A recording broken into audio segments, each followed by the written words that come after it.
قرآن مجید کی صداقت پہ اللہ نے قرآن مجید میں کل جو ہیں وہ 4 چیلنج دیے ہیں. ایک یہ ہے کہ اگر جو ہے وہ جن و انس جمع ہو جائیں اس بالا ان یاتوا بمثل هذا القرآن لا یاتون بمثلہ، سارے مل کر کے اس قرآن جیسا قرآن نہیں لا سکتے. پھر دوسرا چیلنج دیا اللہ تعالیٰ نے، یہ سورہ بنی اسرائیل تھی، اور پھر سورہ ہود کے اندر اللہ نے چیلنج دیا فاتوا بعشر سور مثلہ مفتریات، اچھا اس جیسی کو 10 آیتیں تم بنا کے لے آؤ. پھر تیسرا چیلنج دیا سو جو سورت یونس کے اندر ہے فاتوا بسورۃ مثلہ، یہ سورہ یونس میں ہے. جو چیلنج یہاں پر ہے نا کہ وَإِن كُنتُمْ فِي رَيْبٍ مِّمَّا نَزَّلْنَا عَلَىٰ عَبْدِنَا فَأْتُوا بِسُورَةٍ مِّن مِّثْلِهِ، یہی چیلنج اس سے قبل مکی سورت سورہ یونس کے اندر ہے فَأْتُوا بِسُورَةٍ مِّثْلِهِ. ملوا کہ یہاں پر یہ چیلنج دوبارہ دہرایا گیا ہے. مکے کے اندر بھی یہ چیلنج دیا گیا ہے لیکن یہاں پر اس چیلنج کو دوبارہ دہرا دیا گیا ہے. اسی لیے چوتھا چیلنج بعض اہل نے یہ بھی لکھا ہے کہ فَلْيَأْتُوا بِحَدِيثٍ مِّثْلِهِ، کہ اس جیسی کو ایک آیت ہی جو ہے وہی تم لے آؤ. تو یہ جو ہے قرآن مجید کی صداقت اور قرآن مجید جو ہے اس کی حقانیت کا بیان ہے. فَأْتُوا بِسُورَةٍ، تم لے آؤ کوئی ایک سورت مِن مِثْلِهِ اس جیسی، وَادْعُوا شُهَدَاءَكُم مِّن دُونِ اللَّهِ، اور تم بلاؤ اپنے گواہوں کو من دون اللہ، اللہ کے علاوہ. یہاں پر ایک بات آپ نے سمجھنی ہے، تفصیل ہم انشاءاللہ آگے جا کے عرض کر دیں گے کہ یہاں پر لفظ ہے من دون اللہ. ہمارے ہاں معاشرے کے اندر اہل بدعت اہل شرک ان کے اندر ایک بیماری یہ بھی ہے، چونکہ شرک کے اوپر ہی پرورش ہے، شرک کے اوپر ہی سارا روٹی روزی کا دار و مدار ہے. اس لیے اب ان لوگوں کو طویلات کی فکر ہوتی ہے. جب بھی آپ توحید بیان کریں گے، آپ شرک کی مذمت کریں گے، آپ آیت پڑھیں گے من دون اللہ سے متعلقہ، وہ کہہ دیں گے دیکھیں جی یہ تو بتوں والی آیتیں ہیں اور آپ ولیوں پہ فٹ کر رہے ہیں. آیتیں بتوں والی ہیں، فٹ گر پہ کر رہے ہیں ولیوں کے اوپر. حالانکہ پہلی بات یہ ہے کہ یہ دون جو ہے نا یہ فوق کی ضد ہے. یہ دون جو ہوتا ہے نا، جس طرح فوق کی ضد تحت ہوتی نا، اسی طرح یہ دون بھی فوق کی ضد ہے. فوق ہوتا ہے کہ اس سے کسی سے اوپر جو چیز ہو، اور دون ہوتی ہے جو اس سے نیچے. تو وَادْعُوا شُهَدَاءَكُم مِّن دُونِ اللَّهِ کا معنی کیا ہوگا کہ تم بلاؤ اپنے گواہوں کو اللہ کے نیچے، یعنی رب کے نیچے جتنے فرشتے ہوں، انبیاء ہوں، صلحاء ہوں، اتقیاء ہوں، ازکیاء ہوں، جو بھی ہیں اللہ کے بعد اللہ کے نیچے جو بھی ہستیاں ہیں، جس کو چاہو تم بلا لو. وَادْعُوا شُهَدَاءَكُم مِّن دُونِ اللَّهِ، تم بلاؤ اللہ کے علاوہ ان ہستیوں کو جو بھی اللہ کے علاوہ ہیں، ان کنتم صادقین، اگر تم سچے ہو. ویسے یہاں پر یہ بات آئی ہے تو ہم آپ کو اس کی بھی تھوڑی سی وضاحت کیے دیتے ہیں کہ یہ بھی انشاءاللہ فائدہ ہوگا. کوئی ضرورت نہیں ہوتی آپ کو صفائی دینے کی یا الجھنے کی. سیدھی سیدھی سادہ سادہ بات کرتے ہیں. وہ کہیں گے جی من دون اللہ والی آیت ہے، بتوں والی آیت ہے، ولیوں پہ فٹ کر رہے ہو. ان سے سیدھا سیدھا بات کہیں کہ ہم تو اس چیز کو ظلم خیال کرتے ہیں. آئے تو ہو ولیوں جو ہے وہ بتوں والی اور فٹ کریں ہم ولیوں پہ، ہم تو اس کو کفر اور گناہ سمجھتے ہیں. یہ تو آپ کی بات درست ہے، اگر کوئی ایسا کرتا تو بھائی غلط کرتا، ہم نہیں کرتے. بہرحال ہمارا دامن صاف. بھائی ہم تو آیت ہی وہ پڑھتے ہیں جو نبیوں والی ہے، جو ولیوں والی ہے. ہم تو آیت ہی وہ پڑھتے ہیں جو نبیوں والی اور ولیوں والی. صرف ایک مثال دیتا ہوں، باقی یہ تفسیر سورۃ آل عمران میں آئے گی، وہاں پر جو ہے پھر عرض کریں گے. اب دیکھو مثال کے طور اتخذوا احبارهم ورهبانهم، اتخذوا احبارهم ورهبانهم اربابا من دون اللہ. لازم من دون اللہ ہے، یہ آپ کو عام سے جمع کر لیجیے. اب بتلائیے کہ اتخذوا احبارهم ورهبانهم، احبار علماء، رہبان درویش صوفیاء، اتخذوا احبارهم ورهبانهم اربابا من، یہ تو آیتیں مولوی والی ہیں، یہ تو آیتیں پیروں والی ہیں. ہم نے تو بتوں والی پڑھی کوئی نہیں ہے. والمسیح ابن مریم، یہ تو آیت نبیوں والی ہے جس میں نبیوں کا ذکر ہے، ولیوں کا ذکر ہے، پیروں کا ذکر ہے، علماء کا ذکر ہے. بھائی من دون اللہ میں تو ولی ہیں، نبی ہیں اور پیر ہیں. ہم نے بتوں والے تو پڑھی کوئی نہیں. بہرحال یہ تفصیل انشاءاللہ آگے جا کے ہم کریں گے، کیونکہ ہمارا سبق جو ہے وہ بہت تھوڑا ہے. ہم نے انشاءاللہ تھوڑا سبق کو بھی مکمل کرنا ہے. وَادْعُوا شُهَدَاءَكُم مِّن دُونِ اللَّهِ إِن كُنتُمْ صَادِقِينَ فَإِن لَّمْ تَفْعَلُوا، پس اگر نہ کیا تم نے، وَلَا تَفْعَلُوا اور ہرگز نہیں تم کر سکو گے، چونکہ حرف لام کے ساتھ مستقبل کی مستقبل منفی جو ہے اس کی تاکید ہوتی ہے. اس میں وَلَا تَفْعَلُوا اور ہرگز نہیں تم کر سکو گے. فَاتَّقُوا النَّارَ الَّتِي وَقُودُهَا النَّاسُ وَالْحِجَارَةُ، تو تم جو ہے وہ ڈر جاؤ اس بچ جاؤ اس آگ سے، الَّتِي وہ آگ، وَقُودُهَا جس کا ایندھن جو ہے، الناس لوگ ہیں، والحجارہ اور پتھر ہیں، یعنی وہ آگ جلائی ہی ان چیزوں سے ہے، انسانوں سے اور پتھروں سے. یہاں پر کئی لوگ نا ایک اعتراضیہ بھی جڑ دیتے ہیں، اور دیکھو جی جب انسان اس کا ایندھن ہے تو پھر انسان کے جو حوالے سے انسان کو جلانے کا کیا فائدہ ہوگا جی. حالانکہ بس جو ہے یہ بھی ایک بالکل بوگس اور فضول اعتراض ہوتا ہے بھی جب یہ بندوں سے ہی جو ہے وہ یہ آگ بنی ہے اور بندے اس سے جلانے ہیں تو بندوں کو نقصان کیا ہوگا. حالانکہ آپ اس کو سادی سی مثال سے دیکھ لیں، انسان کو اللہ نے پیدا کس سے کیا؟ مٹی سے. کہ اینٹ کس چیز کی ہوتی ہے؟ مٹی کی. تو ایسے آدمی کے سر میں ذرا دے ماریں پھر ایک پوچھ لے کہ مٹی کو مٹی سے مارنے سے کچھ ہوتا ہے؟ فَاتَّقُوا النَّارَ الَّتِي وَقُودُهَا النَّاسُ وَالْحِجَارَةُ. چلیے جی، تو تم بچو جو ہے اس آگ سے جو جس کا ایندھن لوگ اور پتھر ہیں. اُعِدَّتْ لِلْكَافِرِينَ، وہ تیار کی گئی ہے کافروں کے لیے. اب یہاں پر یہ بات بھی واضح ہو گئی قرآن مجید سے کہ جہنم اللہ نے پیدا کر دی ہوئی ہے، کیونکہ یہاں لفظ ہے ماضی کے ساتھ اللہ نے کہا اُعِدَّتْ لِلْكَافِرِينَ، وہ تیار کی گئی ہے کن کے لیے؟ کافر. یہ نہیں کہ تیار ہوگی، یہ نہیں کہا اللہ نے. اُعِدَّتْ وہ تیار کر دی گئی ہے کن کے لیے؟ للکافرین، کافروں کے لیے. تو اللہ نے جہنم جو ہے وہ پیدا کر رکھی ہے، جنت بھی پیدا کر دی ہے اور جہنم بھی پیدا کر دی ہوئی ہے.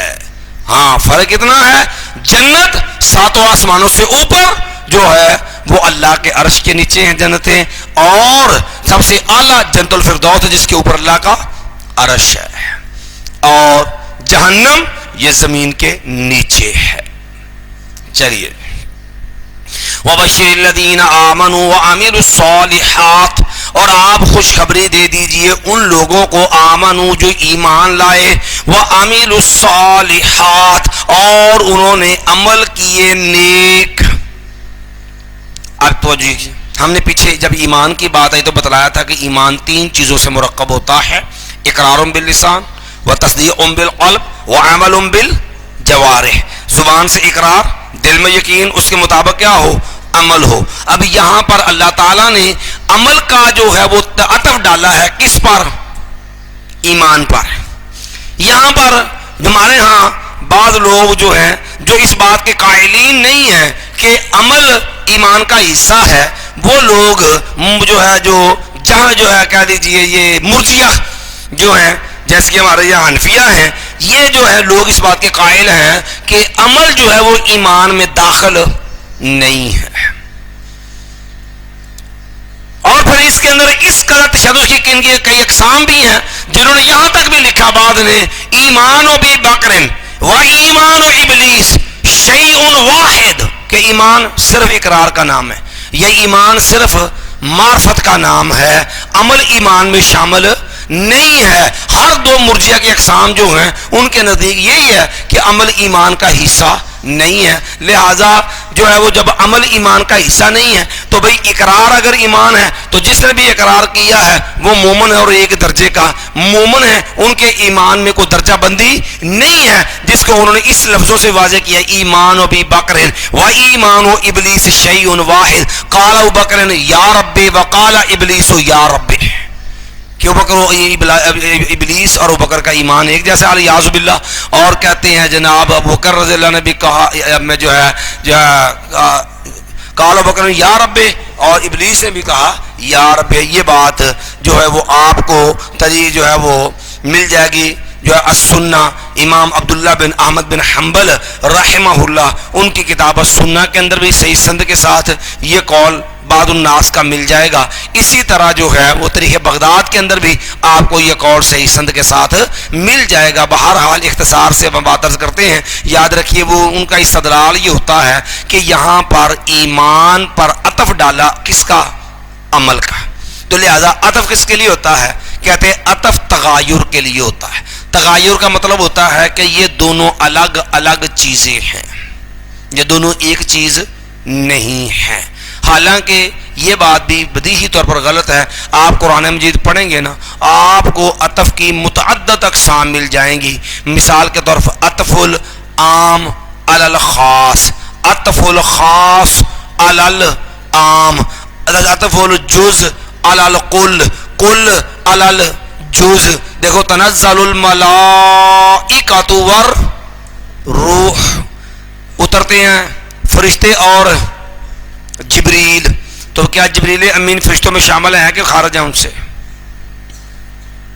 وَلَقَدْ آتَيْنَاكَ سَبْعًا مِّنَ الْمَثَانِي وَالْقُرْآنَ الْعَظِيمَ. اب یہاں پر جو ہے ملائکہ کا ذکر پہلے تھا، جبریل کا ذکر حرف عطف کے ساتھ بعد میں ہے. اور تب جو ہے وَلَقَدْ آتَيْنَاكَ سَبْعًا مِّنَ الْمَثَانِي وَالْقُرْآنَ الْعَظِيمَ، سورہ فاتحہ کا ذکر پہلے ہے. اور وہ جو ہے حرف عطف کے ساتھ قرآن مجید کا عطف اس پر حرف عطف کے ساتھ جو ہے وہ ڈالا گیا ہے. اس کو جو ہے عطف العام عطف الخاص علی العام، تنزل الملائکۃ والروح. اسی طرح عطف العام علی الخاص، سبع مثانی پہلے ہے اور قرآن بعد کے اندر ہے. تو اسی طرح جو ہے یہاں پر جو ہے یہ تغایر کے لیے نہیں ہے. اس کو ایک اور مثال سمجھ لیجئے، والعصر ان الانسان لفی خسر، سارے انسان گھاٹے میں ہیں. اب گھاٹے سے بچے کون ہیں؟ الا الذین آمنوا وعملوا الصالحات وتواصوا بالحق وتواصوا بالصبر. تو خسارے سے بچنے والے انسان کون ہیں؟ جن میں یہ چاروں چیزیں پائی جاتی ہیں. اب اگر عطف تغایر کے لیے بناؤ گے تو یہ چیز جو ہے یہ بھی اس چیز کی نفی کر دے گی. اللہ عدل کا اس کی اور بھی بہت ساری مثالیں ہیں. تو بہرحال عمل جو ہوتا ہے یہ ایمان کا جز اور حصہ ہے، یہ ایمان سے خارج نہیں ہے. اگرچہ اس کام کے لیے لوگوں نے قرآن مجید میں تحریف تک بھی کر دی ہے. شبلی نعمانی کی پڑھ لیجیے سیرت نعمان سیرت وغیرہ، وہاں بھی آپ کو یہ چیزیں مل جائیں گی کہ ان من یعمل جو ہے من یؤمن باللہ ویعمل صالحا. اصولی بھی دیکھا جائے نا تو واو پتہ کس لیے ہوتی ہے؟ واو مطلق جمع کے لیے ہوتی ہے، جس کا تقاضا ہوتا ہے کہ واو سے پہلے اور واو کے بعد جو دو چیزیں بیان ہوئی ہیں نا یہ دونوں جو ہیں وہ اکٹھی ہیں. یہ واو ان کو جوڑ دی، جمع کرتی، ترتیب وہاں نہیں ہوتی. ٹھیک ہے، تو وہاں پر شبلی نعمانی نے یہ بھی کام کیا من یؤمن باللہ ویعمل صالحا میں واو کی جگہ فا کر دیا اور فا کر کے کہا من یؤمن باللہ فیعمل صالحا. ٹھیک ہے جی، تو معنی کر دیا کہ جو اللہ پر ایمان لائے اور اس کے بعد عمل کرے، کیونکہ فا جو ہوتی ہے یہ تاکیبیہ ہوتی ہے کہ اس عمل ایمان کے بعد اس پر جو ہے وہ عمل کرے. گویا کہ اس کو خارج کرنے کے لیے یہاں تک بھی جسارتیں لوگوں کو کرنی پڑی ہیں، لیکن بہرحال یہ ایک مذموم انداز ہے، اس لیے عمل ایمان سے خارج نہیں ہے. وبشر الذین آمنوا وعملوا الصالحات ان لهم جنات تجری من تحتها الانہار، بے شک ان کے لیے جنتیں ہیں، باغات ہیں، چلتی ہیں اس کے نیچے سے نہریں. ٹھیک ہے، کلما رزقوا منہا من ثمرۃ رزقا، جب بھی دیا جاتا ہے ان کو منہا اس سے ان باغات سے، من ثمرات دیا جائے گا ان باغات سے، من ثمرات ان کوئی بھی پھل، رزقاً بطور رزق. قالوا وہ کہیں گے ھذا الذی رزقنا من قبل، یہ تو وہی ہے جو ہمیں دیا گیا تھا اس سے پہلے. یعنی وہ شکل و صورت میں چونکہ وہ دنیا کے پھل کی مانند ہوگا، لیکن حسن و رعنائی میں، ذائقے میں اور جو عمدگی میں لا محالہ جنت جو ہے اس کا تو کوئی ثانی ہی نہیں ہے. وَأُتُوا بِهِ مُتَشَابِهًا، حالانکہ ان کو دیا جائے گا اس سے ملتا جلتا.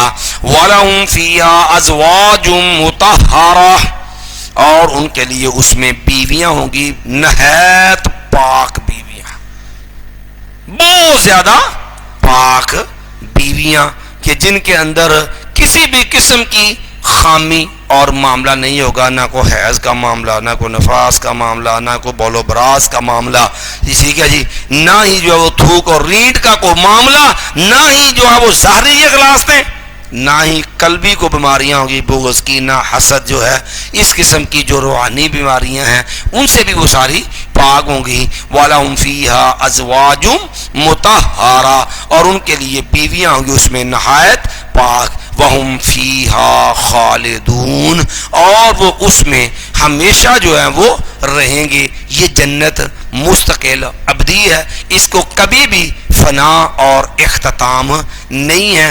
اور یہ عملاً اللہ نے ایمان والوں کے لیے جو اعلیٰ قسم کی نعمتیں تیار کر رکھی ہیں ان کا بیان ہے. سر سید اینڈ کمپنی جو تھے یہ نیچری تھے، عقل پرست تھے. ان نلائکوں نے باقاعدہ جنت اور جہنم کا بھی انکار کیا ہے کہ یہ تو بس لوگوں کو ایک صرف جو وہ رغبت دلانے کے لیے ایک چیز ہے، اس کی حقیقت کوئی نہیں ہے. جہنم ہے یہ مار ڈرانے کے لیے، اس کی حقیقت کوئی نہیں ہے. ہر وہ چیز جو ان کی عقل کے منافی تھی نا اس چیز کا انہوں نے انکار کیا ہے. اور سر سید احمد خان اگرچہ دنیاوی اعتبار سے اس کا ایک نام چرچا ہے کہ جناب اس نے بڑی خدمات دی، لوگوں میں دینی دنیاوی تعلیم کا شعور بیدار کیا، بدترین قسم کا جو ہے بدبخت گمراہ انسان تھا. اور قرآن کی تفسیر لکھنے بیٹھا، 15 پاروں پہ مشتمل، یہ 15 پاروں تک لکھ سکا تھا کہ اللہ نے جو ہے اس کا کھاتا صاف کر دیا. اور اس بدبخت نے اس تفسیر کے اندر جو ہے وہ ملائکہ کا بھی انکار، جنات کا بھی انکار، جنت کا بھی، جہنم کا بھی، اور باطل طویلیں مقصد شروع کیا تھا کہ قرآن اور بائبل وغیرہ جو ہے سابقہ آسمانی کتابیں ان میں موافقت پیدا کرے. نتیجہ تن ان کو اصل بنا کر کے قرآن کی تعریفات پہ اترے اور عقل کی بنیاد پر اپنی خود اپنی جو ہے وہ ناقص عقل کی کسوٹی کو معیار بنا کر کے وہ تمام معاملات جو بظاہر اس کی عقل کے منافی تھے ان کا انکار کر دیا. یہ 15 پاروں کی اس کی تفسیر ہے اور یہ مل جاتی ہے مارکیٹ سے. چلیے جی. ان اللہ لا یستحی ان یضرب مثلا ما بعوضۃ فما فوقها، بے شک اللہ تعالیٰ نہیں شرماتا بیان کرنے سے مثلا کوئی بھی مثال، ما بعوضۃ جو مچھر کی ہے، فما فوقها پر جو اس سے اوپر ہے، وہ مکھی ہو یا مکڑی ہو، اللہ کسی بھی چیز کی مثال بیان کرنے سے شرماتا اور جھجکتا نہیں، کیونکہ اصل چیز لوگوں کی اصلاح ہے، اصل چیز لوگوں کو حقیقت حال سمجھانا ہے. تو بھئی جس چیز کے لیے جون سی چیز مناسب ہے ان کی حالت کے مطابق ہے تو اس کی عکاسی یا اس کی وضاحت اسی کے ساتھ کرنی ہے. یہ چیز کوئی نقص اور عیب نہیں ہے. اب دیکھو نا قرآن مجید میں کتنی صورتیں ہیں جن کے نام انہی چیزوں کے اوپر ہیں. مثال کے سورۃ النمل، نمل کسے کہتے ہیں؟ چیونٹی کو. ٹھیک ہے، جہاں اللہ رب العالمین نے وہ چونٹیاں جو ہیں ان کی خیر خواہی کو بیان کیا. قالت نملۃ ایھا النمل ادخلوا مساکنکم لا یحطمنکم سلیمان وجنودہ وهم لا یشعرون. اسی طرح جو ہے اللہ نے شرک کی مثال میں سورۃ العنکبوت ہے، اور عنکبوت کا معنی کیا ہوتا ہے؟ مکڑی جو جالا بنتی ہے. ان اوہن البیوت لبیت العنکبوت. پھر اسی طرح سورہ نحل ہے، شہد کی مکھی ہے. تو بھائی وہاں پر اللہ نے اپنی قدرت کی ایک عظیم شاہکار چیز جو ہے وہ اللہ رب العالمین نے بیان کی ہے. اسی طرح جو یہودیوں کی حماقت اور بے وقوفی اللہ نے اس کو گدھے کے ساتھ تشبیہ دی ہے کہ جب ماسا لہو کا جو ان کی مثال دی مایا ان کی مثال کا ماسا للحمار یحمل اسفار، گدھے کی مانند ہے جو جس کے اوپر کتابیں لادی ہوئی ہیں. تو جس طرح گدھا جو ہے وہ کتابیں جو کہ بوجھ کے ساتھ جو ہے وہ پروفیسر نہیں بن جاتا, وہ انجینئر نہیں بن جاتا. خواہ آپ اسے پورا اردو بازار لا دیں تو اس نے جناب مجسٹریٹ نہیں بن جانا, جج نہیں بن جانا, وہ گدھے کا گدھا ہی ہے. تو یہودی لوگ جس طرح اگر جن کو تورات ملی, ان کو سامانی کتابیں ملی, جب یہ لوگ اس کو پڑھتے نہیں, اس کے اوپر عمل پیرا نہیں ہے, تو اللہ نے ان کے اس ظلم کو جو ہے, ان کی حماقت کو گدھے سے تشبیہ دی ہے. اسی طرح بد عمل جو دین سے کھسک جائے, ٹھیک ہے, ان لوگوں کو اللہ نے کتے کے ساتھ ان کی مثال دی ہے کہ اس ماسلہ کا ماسل کلب, ان کی مثال کس کی مثال ہے؟ کتے کی مثال ہے. ان تحمل علیہ یلحف او تترکہ یلحف, آپ اس کے اوپر بوجھ لا دیں وہ تب بھی زبان نکالے ہانپڑا ہوتا ہے. اچھا آپ بوجھ نہ نکال دیں وہ تب بھی زبان نکالے ہانپڑا ہوتا ہے. تو بھائی مثال جو ہوتی ہے وہ مسیل جس کی مثال بیان کرنی, اس کی حالت اور جو ہے اس کی جو ہے وہ کمزوری خامی یا اس کی عمدگی اس کے مطابق بیان کرنا ہوتی ہے. مشمجہ مسیل اور مثال کے اندر مناسبت ہونا ضروری ہے. وہ چیز عمدہ ہو یا اعلیٰ, اس چیز کا تعلق مثال بیان کرنے سے نہیں ہوتا ہے. ان اللہ لا یستحیی ان یضرب مثلا ما بعوضۃ, گویا کہ یہ اعتراض سوال لوگوں کا. دیکھیں آپ کہتے ہیں قرآن اللہ کا کلام ہے, تو بھئی اللہ کا کلام ہے, پھر یہ گھٹیا اور حقیر چیزیں چھوٹی چھوٹی, پھر ان چیزوں یہ باتیں اللہ کے کلام میں کیا لینے آ گئی, یہ یہاں کیوں بیان ہوئی ہیں؟ تو میں ان اللہ لا یستحیی ان یضرب مثلا ما بعوضۃ فما فوقها, بے شک اللہ تعالیٰ نہیں شرماتا جب بیان کرنے سے کوئی بھی مثال, یعنی کوئی مثال بیان کر اللہ کو جھجک نہیں ہے. وما بعوضۃ, جو مچھر کی ہے, فما فوقها, یا اس سے اوپر ہے. اچھا ویسے ایک بات اور بھی سیکھے, لوگوں کو نا یہ باتیں اس وقت بری لگتی ہیں جب انہوں نے نا اپنے مزاج کے خلاف, جب اپنے مزاج کے موافق ہو نا, تو پھر ایسی گھٹیا چیز جو ہوتی ہے نا, پھر اس کی شناعت قباحت بھی لوگوں کو بری نہیں لگتی ہے. کبھی آپ لوگوں کو تجزیہ کر کے دیکھ لیں, مکھی ہے نا, نبی علیہ السلام کے اذا واقع الذباب فی اناء احدکم فی شراب احدکم فلیغمسہ, بھائی تمہارے کسی کے پینے والی چیز میں نا مکھی گر جائے نا تو اس کو ڈبو کے نکال دو. فَإِنَّهُ يَتَّقِي بِإِحْدَى جَنَاحَيْهِ, وہ کرتی ہے, وہ جب گرتی ہے نا تو وہ ایک پر کے بل اپنے آپ کو گراتی ہے اور اس کے اپنے آپ کو بچاتی ہے. اس کے ایک پر میں بیماری ہوتی ہے, دوسرے میں شفا ہوتی ہے. کسی کے دودھ کے گلاس میں چائے کے کپ میں گر جائے نا تو لوگوں کی کراہت اور نفرت کا انداز دیکھنا, چائے پھینک دیں گے, پئیں گے, کیوں؟ مزاج نہیں. تو دیسی گھیو میں گر جائے تو کیا خیال ہے, گرا دیں گے؟ اب مکھی گرے گی تو چیز تو وہی ہے نا جو چائے کے کپ میں گری تھی, وہاں تو آپ نے کپ پھینک دیا تھا. اب دیسی گھی میں گری ہے تو اب مکھی پھینکی, اب گھی نہیں پھینکا. اس کی وہ شناعت اور وہ قواعد کدھر گئی ہے؟ تو لوگوں کو چیزیں اسی وقت بری لگتی ہیں جب اپنے جو ہے وہ مزاج یا اپنے جو ہے مفاد کے خلاف ہوتی ہیں. جس وقت وہی چیز اپنے مزاج یا مفاد کے حق میں ہو تو پھر وہ بری چیز, اس کی برائی بھی ختم ہو جاتی ہے یا وہ بھی حقیر ہو جاتی ہے. چلیے جی. فَأَمَّا الَّذِينَ آمَنُوا, پس وہ لوگ جو ایمان لائے, فَيَعْلَمُونَ أَنَّهُ الْحَقُّ, وہ جانتے ہیں یقیناً وہی حق ہے کہ اللہ نے بیان کیا اصل حق وہی چیز ہے, حق ہے ان کے رب کی طرف سے. یہاں بھی ہم نے حسر والا کیا, وہی حق ہے. جو کہ مبتدا اور خبر دونوں معرفہ آ جائیں تو تب بھی معنی حسر کا پیدا ہو جاتا ہے. وَأَمَّا الَّذِينَ كَفَرُوا, اور یقیناً وہ لوگ جنہوں نے کفر کیا, فَيَقُولُونَ, وہ کہتے ہیں, مَاذَا أَرَادَ اللَّهُ بِهَذَا مَثَلًا, کیا ارادہ رکھتا ہے اللہ تعالیٰ اس چیز کو بطور مثال بیان کر کے, يُذِلُّ بِهِ كَثِيرًا, وہ گمراہ کر دیتا ہے اس کے ساتھ بہت سارے لوگوں کو, وَيَهْدِي بِهِ كَثِيرًا, اور ہدایت دیتا ہے اس کے ساتھ بہت سارے لوگوں کو. چیز امتحان ہوتی ہے, لوگ اپنے غلط مزاج کی وجہ سے کئی لوگوں کو وہ چیز فائدہ دے جاتی ہے, کوئی لوگوں کو دیتی ہے نقصان دے دیتی ہے. وما يضل به الا الفاسقين, اور نہیں وہ گمراہ کرتا اس کے ساتھ مگر نافرمانوں کو ہی. گمراہ بندہ اپنی غلطی سے ہوتا ہے لیکن اصل چیز اللہ کے ہاتھ میں ہے. نفع اور نقصان کا مالک اللہ, خیر و شر کا مالک اللہ ہے. اب فاسق لوگ کون ہوتے ہیں؟ نافرمان. میں الذین ينقضون عہد اللہ من بعد میثاقہ، یہ فاسق نافرمان لوگ وہ ہیں جو توڑتے ہیں اللہ کے عہد کو، من بعد میثاقہ، اس کو پختہ کرنے کے بعد. اسلام قبول کر لیا، دین کو مان لیا اور دین کے احکامات کا اقرار کر لیا، کلمہ پڑھ لیا، اللہ اس کے رسول سے وفا کا عہد کر لیا، لیکن جب باری آئی عمل کی، باری آئی دین پہ چلنے کی، تو پھر جو ہے جہاں مفاد نظر آیا وہاں تو جناب اسلام بلے بلے، اور جہاں جو ہے وہ اس سے زیادہ مفاد کی بجائے اپنے مفاد پہ زد پڑی وہاں خیر صلی اللہ. چلیے جی. وَيَقْضَعُونَ مَا أَمَرَ اللَّهُ بِهِ أَن يُوصَلَ، اور وہ توڑ دیتے ہیں اس چیز کو اللہ نے جس کے کو ملانے کا حکم دیا ہے. اللہ نے حکم دیا ہے رشتہ داری کو ملاؤ، نبی ہر خود میں پڑھتے تھے نا، وَاتَّقُوا اللَّهَ الَّذِي تَسَاءَلُونَ بِهِ وَالْأَرْحَامَ. تو لیکن رشتہ داریاں جو ہیں جن کو جوڑنے کا حکم ہے یہ ان کو بھی کیا کر دیتے ہیں؟ توڑ دیتے ہیں. وَيُفْسِدُونَ فِي الْأَرْضِ، اور وہ فساد پیدا کرتے، فساد مچاتے ہیں زمین میں. أُولَئِكَ هُمُ الْخَاسِرُونَ، وہی لوگ جو ہیں وہ گھاٹا پانے والے ہیں. یہاں بھی وہی بات ہے جو ہم نے پیچھے بھی آپ کو عرض کی تھی کہ اولئک اس میں اشارہ مبدا بنے گا، الخاسر خبر ہے، مبدا خبر. جب دونوں معرفہ ہوں تو درمیان میں جو ضمیر لائی جاتی ہے اس کو ضمیر فصل کہتے ہیں.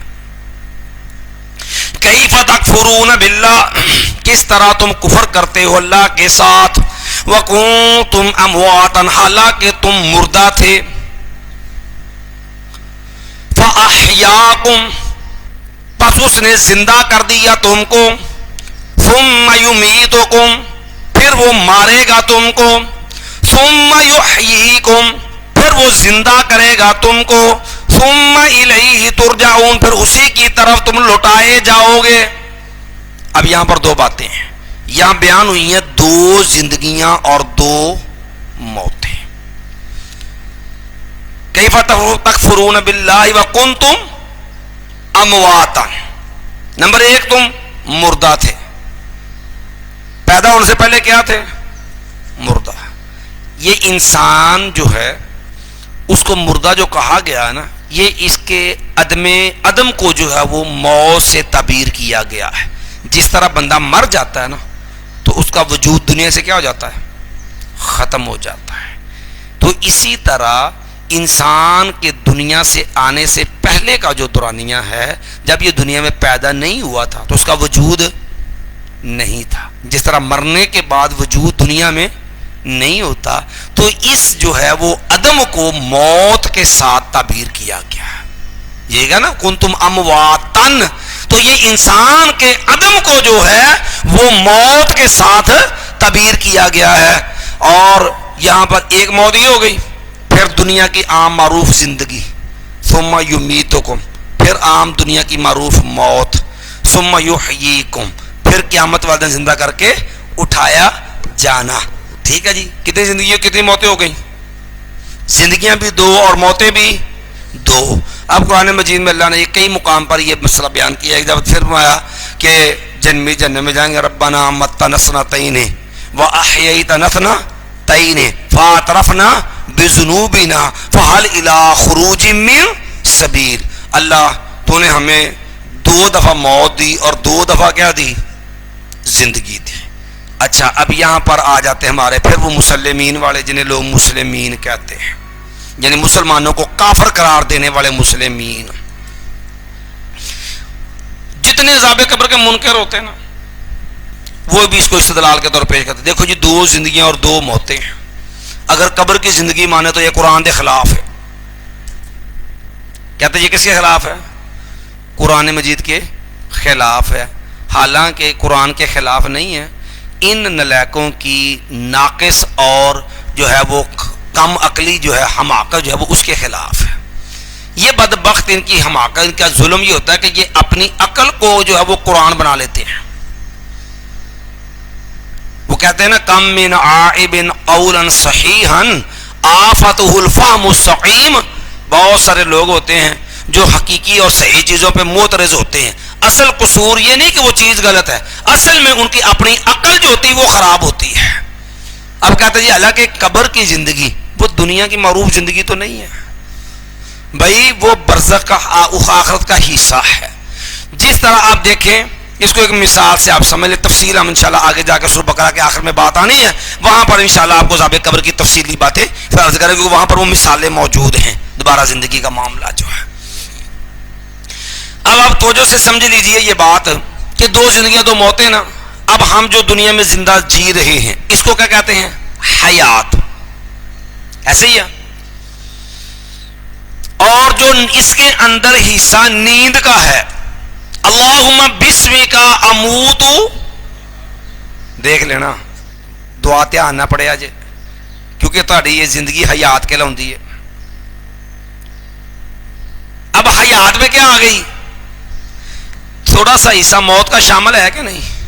اور نیند کی صورت میں اللہ یتوفی الانفس حین موتها والتی لم تمت فی منامها, اللہ روح کو قبض کر لیتا ہے موت کے وقت بھی. اللہ یتوفی الانفس حین موتها والتی لم تمت فی منامها, پھر نیند کی روح اللہ قبض کر لیتا ہے. فیمسک الذی قضی علیہ الموت, جس کی موت کا فیصلہ اس کی روح اللہ روک لیتا ہے. ویرسل الاخری, پھر دوسرے کی اللہ روح کیا کرتا ہے؟ چھوڑ دیتا ہے. روح کا قبض بھی ہوتا ہے. یہ موت کا ایک منظر ہے کہ نہیں, لیکن غلبہ ہے بیداری کو, ہوش و حواس کو, اور انسان کی زندگی کو. اگرچہ اس حیات میں معمولی سا حصہ نیند کی صورت کے اندر موت کا بھی شامل ہے, لیکن غلبہ کس کو ہے؟ حیات کو. تو اسے کیا کہا جاتا ہے؟ حیات و موت یا خالی الحیاء. خالی حیات ہی کہتے ہیں, زندگی کو حیات ہی کہتے ہیں نا. موت شامل ہے کہ نہیں اس کے اندر نیند وغیرہ کی صورت میں؟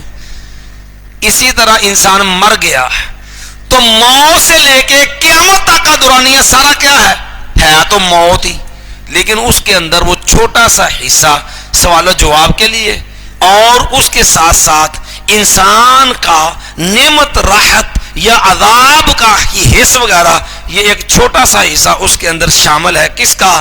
جو ہے وہ حیات کا. لیکن غلبہ کس کا ہے؟ موت کا. اس لیے یہ سارا اس کو موت کے ساتھ تعبیر کیا گیا.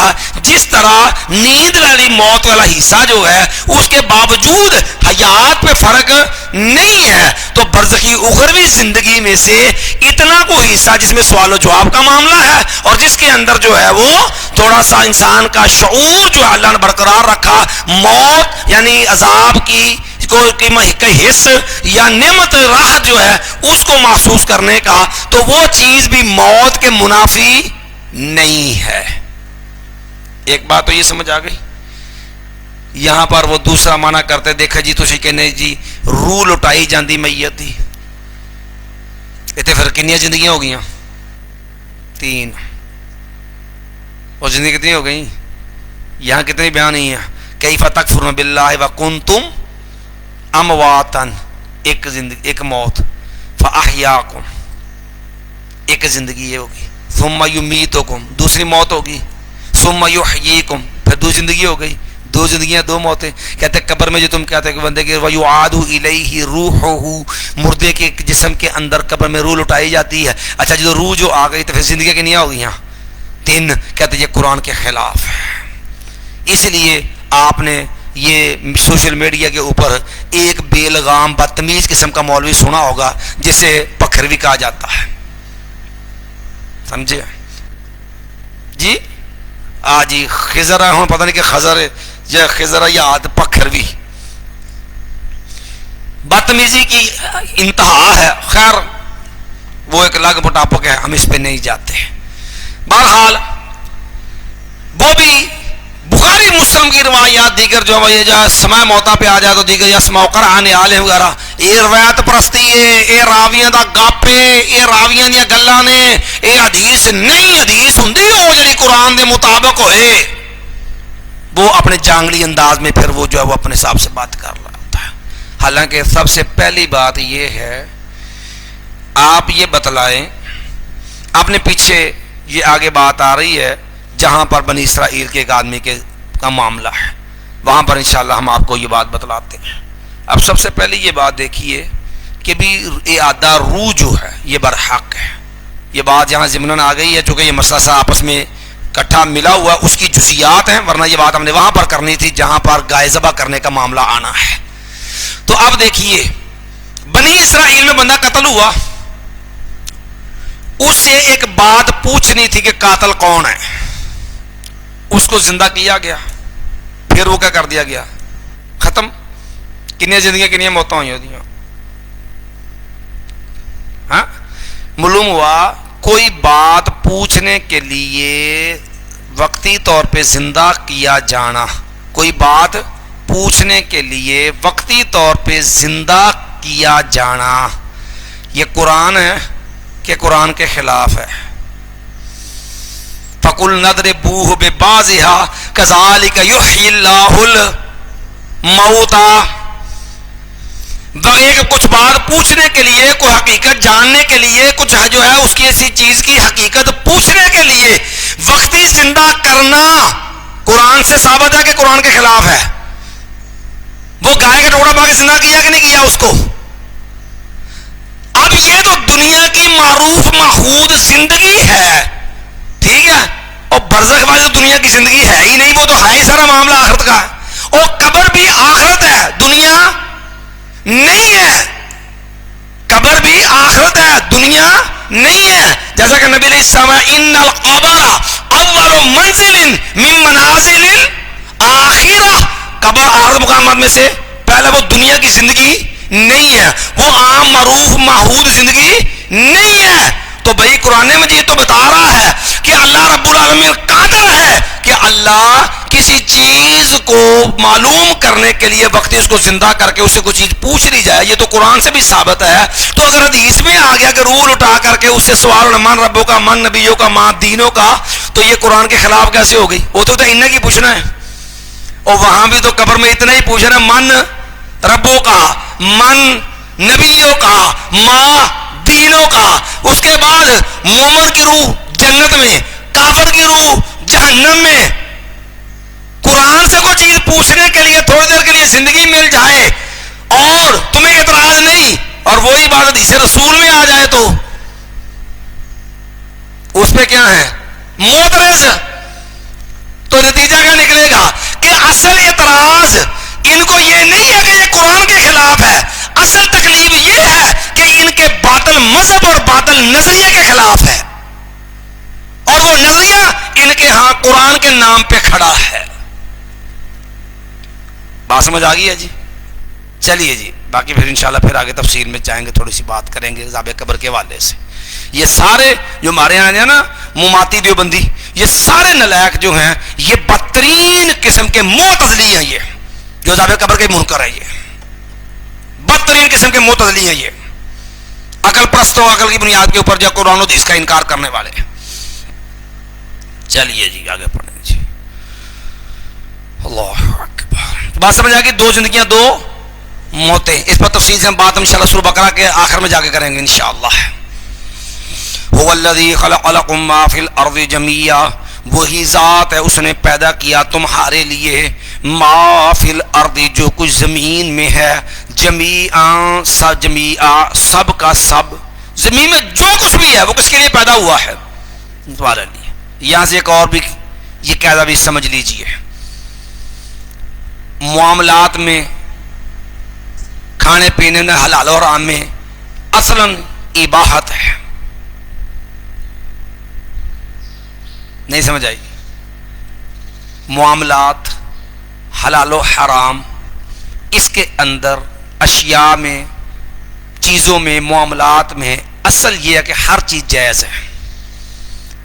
حرام وہ ہوگی، ممنوع وہ ہوگی جس کی حرمت کی دلیل مل جائے. دلیل یہی آیت ہے، هو الذی خلق لکم ما فی الارض جمیعا، وہی ذات ہے اللہ جس نے پیدا کیا تمہارے لیے جو کچھ زمین میں ہے، جمیعاً سب کا سب، سارا کچھ پیدا تمہارے لیے ہوا ہے. ہاں جس سے اللہ روک دے وہ چھوڑ دو. اور دو قاعدے ہوتے ہیں، ایک ہے معاملات کے لیے قاعدہ، حلال و حرام کے لیے قاعدہ. معاملات کے لیے قاعدہ یہ ہوتا ہے کہ اصل ہر چیز میں اباحت ہے. کھانا پینا پہننے کی چیزیں حلال و حرام ہے، اصل میں ہر چیز حلال ہے، اصل ہر چیز جائز ہے. منع وہ ہوگی جس کے منع کی دلیل آ جائے. اب دیکھو نا، ہوں بندہ پوچھے بھی سٹرابری حلال ہے کہ حرام ہے، اگرچہ لوگوں نے بعد ہوں یہ بھی جہنم دا پھل بنا چھڑیا. جو کو جی حلال ہے تو پوچھے بھی قرآن دی کوئی آیت پڑھو، حدیث پڑھو کہ حلال ہے، تو پھر ہے جی کوئی پوچھ لے بینگن حلال ہے کہ حرام ہے، کوئی دلیل ہے؟ هو الذی خلق لکم ما فی الارض جمیعا. حلال و حرام میں معاملات میں اصل اباحت ہوتی، اصل ہر چیز جائز ہے. منع وہ ہوگی جس کی ممانعت کی دلیل آ جائے، جس کی حرمت کی دلیل آ جائے. یہ قاعدہ ہوتا ہے معاملات کے لیے. دوسرا قاعدہ ہوتا ہے عبادات کے لیے. عبادات جو ہیں وہ ممنوع الاصل ہوتی ہیں. عبادات ممنوع الاصل ہوتی ہیں. اصل ہر چیز منع ہے، صرف وہ چیز عبادت میں کرنی جائز ہے جس کا ثبوت اور دلیل ہو. یہ دو قاعدے ہیں، دونوں کی دلیل بھی سمجھ لیجیے. ایک کی دلیل تو یہاں آ گئی معاملات کی حلال و حرام کی، کہ اشیاء میں اصل اباحت ہے، اشیاء میں اصل دلیل هو الذی خلق لکم ما فی الارض جمیعا. ٹھیک ہے جی. ہمارے ہاں اور عبادات کے لیے اصل ہر چیز منع ہے. عبادت میں وہی طریقہ وہی معاملہ جائز ہوگا جس کی شرع کیا ہو؟ دلیل ہوگی.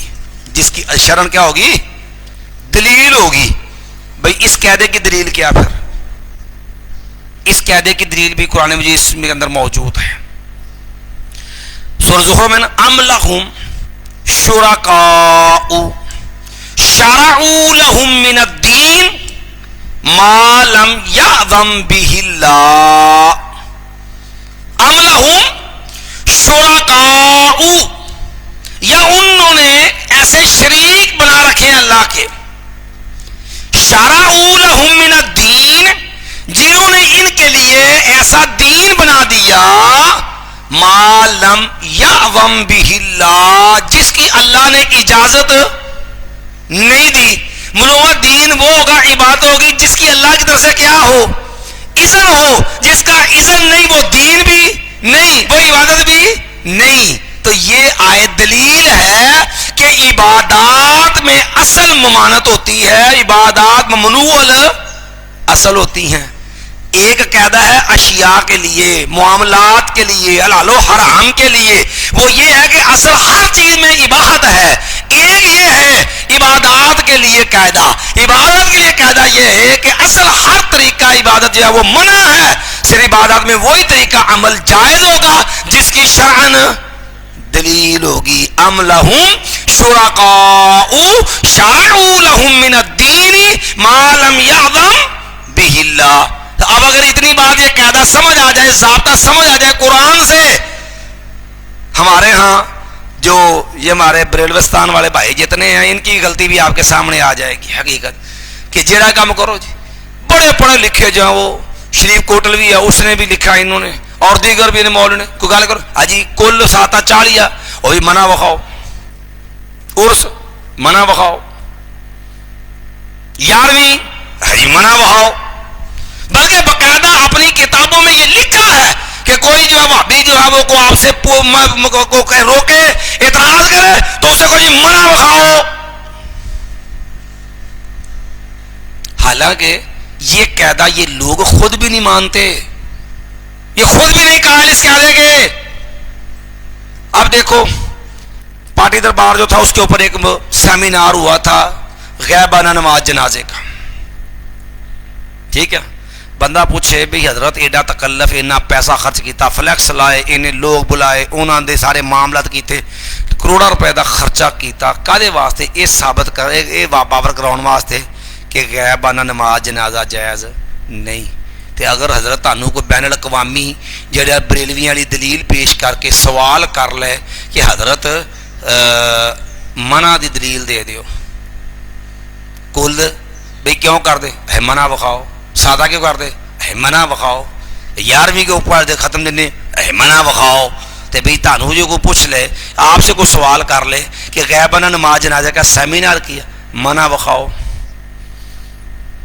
یزدانی شہید رحمۃ اللہ تو اور انداز سے بات کرتے تھے نا، کہنے لگے رضوی نو کیا نا جدوں تے کہنے لگا جی تے بھی تیرے سپیکر بھی تے فلاں چیز بدعت ہے تو منع کہنے لگے بھی شیعہ اذان کہندے نے تے او اپنا باطل اور گمراہ نظریہ ٹھیک ہے جڑا قرآن دی جو ثابت نہیں کہندے سپیکر چ شور پا کے منا لو بھی قرآن دی جو ثابت ہے نہیں ہوں سپیکر پہ کھپ ڈال کے نا لوگوں سے منوا لو اشہد ان علی ولی اللہ وسیع رسول اللہ و خلیفۃ بلا فاصل اشہد ان امیر المؤمنین علی ولی اللہ و حجت اللہ علی الخلق اے گانا لایا نا وچ اذان چ بھئی ہوں بندہ کسی بریلوی نو سوال کرے حضرت یا تے اے اذان منع وکھاؤ تے یا پھر کہہ کے تے دسو کہ شیعہ سنی پائی پائی تیجی قوم مکہ مدینہ آئی حق تے ہی بندا نا یا تے منع وکھاؤ تو یا پھر اپنے سپیکر چ یہ اذان فرماؤ تاکہ پتہ چلے کہ منع او ہوئے گا جے دے منع دی دلیل ہوئے کیوں جی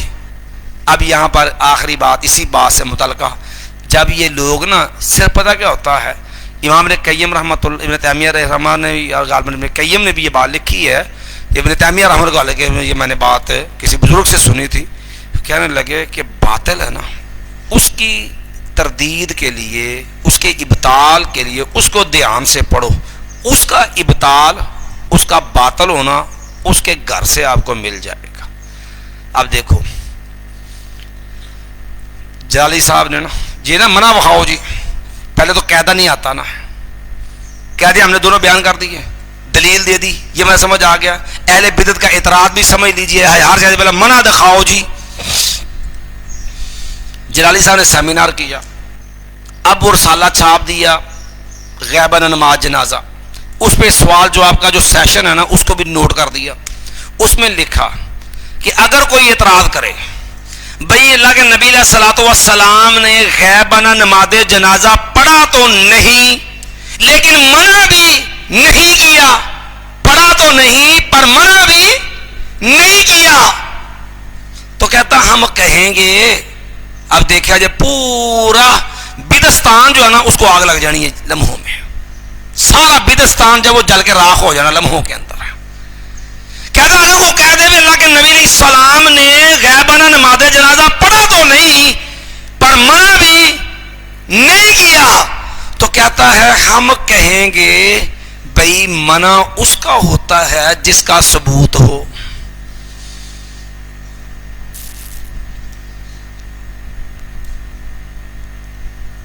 کہتے ہم کہیں گے منع اس کا ہوتا ہے جس کا ثبوت ہو. تو جب اللہ کے نبی علیہ السلام کے سامنے اللہ کے نبی کے دور میں کسی نے پڑھا ہی نہیں تو منع کیسے ہوتا؟ کیوں جی علماء کرام کہتے ہیں اللہ کے نبی علیہ السلام کے دور میں کسی نے پڑھا ہی نہیں تو منع کیسے ہوتا؟ تو بھائی پھر آپ لے آؤ بھی کل کے لیے تو ہم نے کہا جی منع بخاؤ چالیہ منع بخاؤ عرس منع بخاؤ 11ویں شریف منع بخاؤ. تو اگر یہی بات کو آپ پہ الٹا کے کہہ دے بھئی منع تو اس کا ہوتا ہے جس کا ثبوت ہو. جب اللہ کے نبی علیہ السلام نے کس کے سامنے اور کسی نے کل کیا ہی نہیں سادہ کیا ہی نہیں 40واں کیا ہی نہیں جو ہے وہ عرس کیا ہی نہیں جس نے ختم دیا ہی نہیں تو بھئی منع کیسے ہوتا؟ منع اس کا ہوتا جس کا ثبوت ہو. از لیسا فلیسا جب ثبوت نہیں تو منع بھی نہیں کیونکہ منع اس کا ہوتا جس کا وجود ہو جس کا ثبوت ہو. اب بتلائیے وہ اپنے آپ جو آ گیا اپنے لو آپ اپنے دام میں سیاد آ گیا ٹھیک ہے جی اب پھنس گئے اپنی دلیل میں. وہ سارا بدستان کی بلڈنگ جو کھڑی کی تھی نا عمارت اس بات پہ کہ جو بھی پوچھو کہ منع بخاؤ لمحوں میں پکڑ کے پورے آشیانے کو آگ لگا دی. کہتا دل کے پھپھولے جل اٹھے سینے کے داغ سے اس گھر کو آگ لگ گئی گھر کے چراغ سے. چلیے جی بہرحال غیبانہ نماز جنازہ جو کہتا سمجھ آ گیا جی هو الذی خلق لکم ما فی الارض جمیعا ثم استوى الى السماء پھر وہ متوجہ ہوا آسمان کی طرف فسواہن اور اس نے جو ہے وہ درست کر دیا ان کو 7 سماوات ساتوں آسمانوں کو، وَهُوَ بِكُلِّ شَيْءٍ عَلِيمٌ، اور وہ ہر چیز کو بہت زیادہ جاننے والا ہے۔ اب یہاں پر بھی ایک بات دیکھیے، زمین کی پیدائش کا ذکر پہلے ہے اور آسمان کا معاملہ بعد میں ہے۔ سورہ حامیم سجدہ میں آپ جائیں گے نا، وہاں 6 دن کے اندر آسمان اور زمین کی پیدائش کا ذکر ہے، وہاں بھی یہی معاملہ آپ کا بیان ہوگا۔ بعض جگہ آسمان کا معاملہ پہلے آئے گا، زمین کا بعد میں۔ یاد رکھیے پیدائش کے اندر زمین پہلے پیدا ہوئی ہے، آسمان بعد میں پیدا ہوئے ہیں، لیکن تنصیب اور فٹنگ کے اندر اللہ رب العالمین نے آسمان کو پہلے نصب کیا ہے، زمین جو ہے اس کو وَالْأَرْضَ بَعْدَ ذَلِكَ دَحَاهَا، زمین جو ہے آسمان کے بعد بچھائی گئی ہے۔ وَالْأَرْضَ بَعْدَ ذَلِكَ دَحَاهَا، زمین جو اس کو اللہ نے بعد میں بچھایا ہے۔ چلیے جی، وَإِذْ قَالَ رَبُّكَ لِلْمَلَائِكَةِ إِنِّي جَاعِلٌ فِي الْأَرْضِ خَلِيفَةً، اور جب کہا تیرے رب نے فرشتوں کو، چلیے جی، اب ملائکہ یہ اللہ کے بل ہم عباد مکرمون، قرآن نے کہا یہ اللہ کے کیا ہیں، معزز بندے ہیں، ان کا الگ باقاعدہ وجود ہے، اور لا یعصون اللہ ما امرہم ویفعلون ما یؤمرون ان تؤمن باللہ وملائکتہ، لیکن سر سید اینڈ کمپنی نیچرلی لوگ، عقل پرست لوگ، سر سید نے بھی اس کا انکار کیا۔ انکار کیسے کیا؟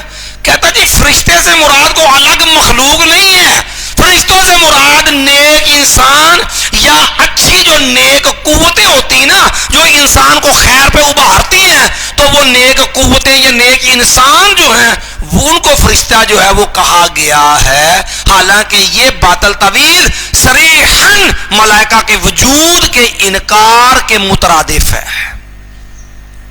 یہ سر سید احمد خان نے بھی یہ ظلم کیا ہے۔ وَإِذْ قَالَ رَبُّكَ لِلْمَلَائِكَةِ، اور جب کہا تیرے رب نے فرشتوں کو، اِنِّي جَاعِلٌ فِي الْأَرْضِ خلیفہ، بے شک میں بنانے والا ہوں زمین میں ایک خلیفہ۔ اب خلیفہ کا معنی کیا ہوتا ہے؟ دیکھو نا، خلیفہ کا مطلب عام طور پر جانشین، اور جانشینی 2 صورتوں میں ہوتی ہے، یا تو بندہ خود کہیں جائے چلا جائے، یا اس کو فوت ہو جائے، اس کے بعد اس کا خلیفہ ہوتا ہے۔ یہاں پر اللہ رب العالمین کا خلیفہ مراد نہیں ہے، بلکہ وہ جو ہے اس سے مراد ایک خلافت عرضی ہے، خلیفتم بعد خلیفتن، کہ زمین کے اندر یہ نظام کہ ایک خلیفہ کے بعد دوسرا خلیفہ انسانوں کی خلافت کا بیان ہے۔ یہ اللہ کا نائب نہیں ہے، کیونکہ اللہ کو عدم بھی نہیں ہے، اور اللہ کے لیے یہ بھی نہیں کہ اللہ یہاں تھا تو وہاں، اللہ جو ہے وہ پہلے ادھر تھا تو پھر اب ادھر نہیں ہے، کہیں اور چلا گیا تو پیچھے اس کو نائب مقرر کرنے کی ضرورت پیش آ گئی۔ تو یہاں خلیفہ بھی خلیفتم بعد خلیفتن والے بیان میں ہے کہ انسانوں کے اندر ایک کے بعد دوسرا جانشین اور خلیفہ۔ چلیے، انی جاعل فی الارض خلیفہ، قالوا اتجعل فیہا من یفسد فیہا ویسفک الدماء ونحن نسبح بحمدک ونقدس لک، تو فرشتوں نے کہا یا اللہ اتجعل فیہا من یفسد فیہا، کیا تو بنائے گا اس کے اندر ایسے لوگوں کو جو فساد کریں گے اس زمین کے اندر، ویسفک الدماء، اور بہائیں گے بہت زیادہ خون۔ اب یہ جو فرشتوں نے بات کہی ہے نا، یہ کو اللہ رب العالمین کے فیصلے پہ کوئی اعتراض نہیں تھا،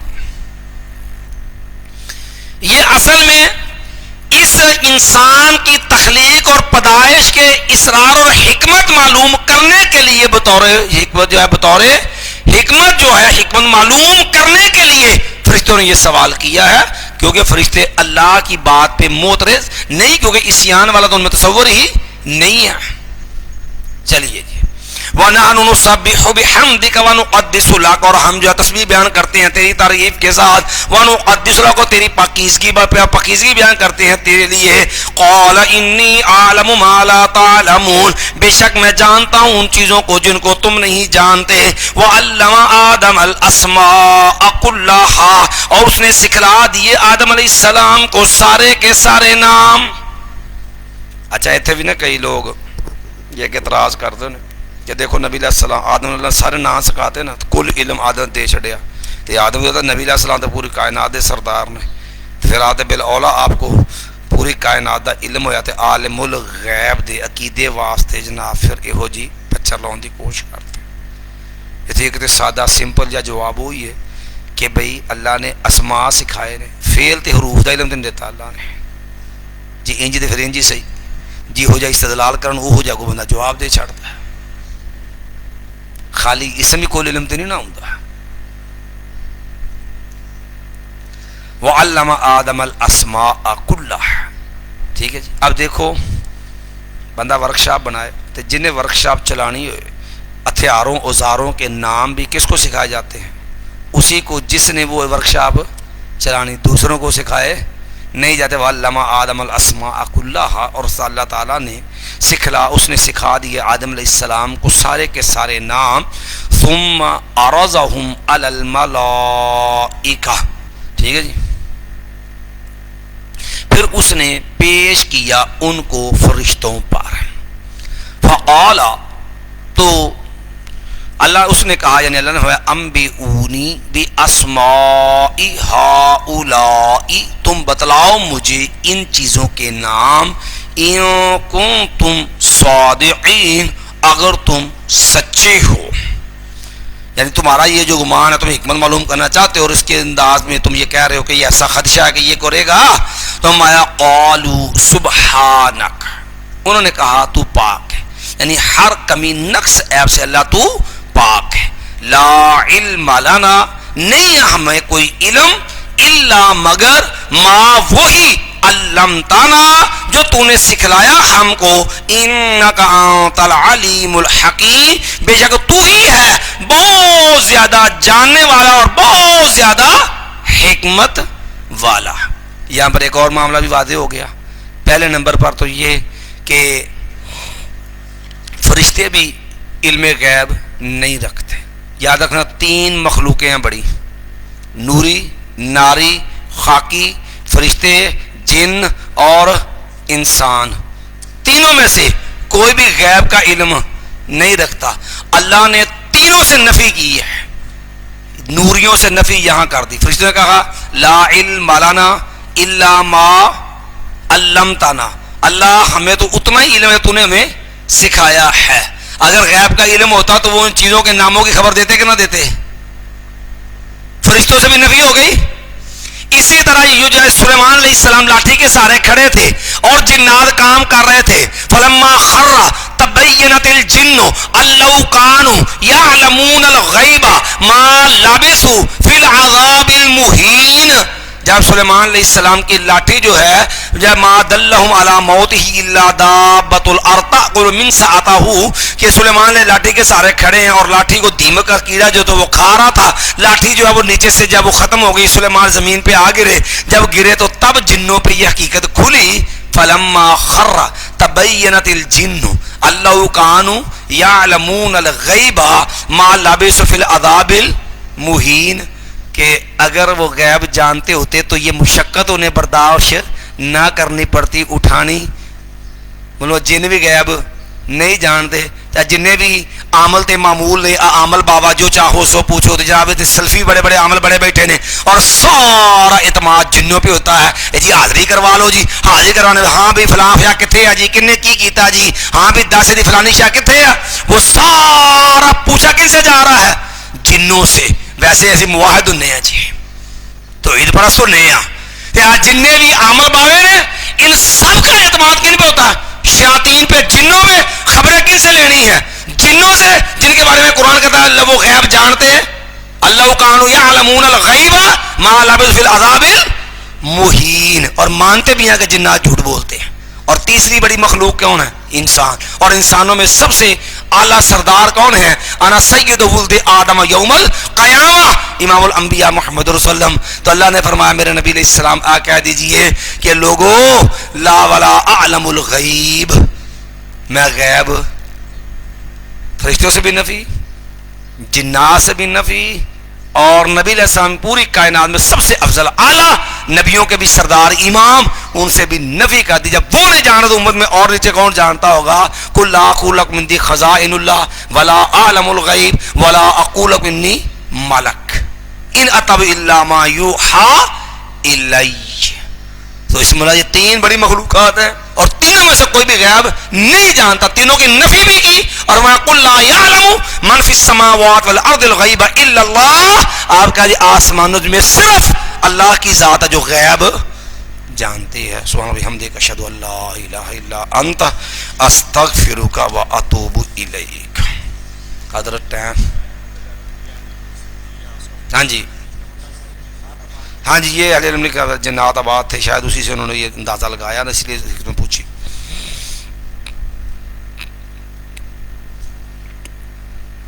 یہ لکھا ہے بعض علماء کہتے ہیں جہان پانچ ہے، بعض کہتے ہیں چار ہیں. عالم ارواح، مادر، رحم مادر، دنیا کی زندگی، قبر، اور قبر کے بعد آگے حشر بھی تو ہے نا.